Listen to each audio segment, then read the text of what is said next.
added 5 power-ups to my Roblox tank game, and one of them is so overpowered it might need to be illegal. There is speed boost, shield, enemy slow, a shovel that upgrades your base, and one power-up that deletes every enemy on the screen. So today, I'm testing if these power-ups make the game actually fun, or if I just created the most unbalanced Roblox game of all time. Also, there is one huge problem. The tanks still move like they were built in a microwave. So day 2 has one mission. Make this game feel fun enough that someone would actually want to play it twice. First, I fixed the bullets. Before this, shooting felt terrible. The bullet would hit something, and the game was basically like, okay, cool. No impact, no effect, no drama. So I added hit effects that pop when a bullet lands. Now when you shoot a wall or an enemy, there is an actual effect, and suddenly the game feels way more alive. It is a small detail, but it makes shooting feel 10 times better. Then I added a main menu, because if this is going to become a real Roblox game, it cannot just throw you into a gray box and say good luck. The menu works on keyboard, controller, and mobile, which is great because now—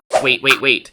But if you do not subscribe, a giant spider will come out from your bed tonight and crawl all over you. the game looks slightly more professional than my life choices. It still needs polish, but at least now when you join, it feels like a real game is starting. But the real fun started with power-ups. I wanted power-ups because they give players those little, wait, what does this do? Moments. And those moments are what make people keep playing. The first power-up was Speed Boost. You pick it up and your tank becomes faster. Very useful, very simple, very dangerous if you have the driving skills of a potato. I tested it, immediately started zooming around, and almost crashed into everything. So yes, Speed Boost works. The second power-up slows enemies down. This one is important because sometimes the NPC acts like it has personal beef with me. 1 second it is normal, and the next second it is chasing me like I stole its Robux. So now, when the enemy gets too aggressive, I can slow it down and escape like a coward. A tactical coward. Then I added the shield. This lets the player survive a hit instead of instantly getting deleted from existence. And honestly, this might be one of the best power-ups, because it gives the player a second chance. Without it, the game feels brutal. With it, the player can make a mistake and still recover. After that, I added the shovel power-up. This one upgrades the base from brick to metal, which makes it harder for enemies to destroy. It sounds simple, but it actually adds a new goal. Now you are not just trying to survive, you are also trying to protect your base before everything falls apart. And then came the dangerous one, the kill-all power-up. This thing destroys every enemy on the screen. The first time I tested it, I knew immediately this was a problem. Is it fun? Yes. Is it balanced? No. Should I keep it? Also yes. But maybe I need to make it super rare, because right now it feels like I gave the player a giant delete button. At this point, the game had hit effects, a menu, and power-ups. It should have felt amazing. But then I noticed the real villain of day 2, the movement, because none of these features matter if the tank feels bad to control. You can have explosions, power-ups, shields, and fancy effects. But if the player gets stuck on every corner, they are leaving the game in 10 seconds. So I started measuring the map.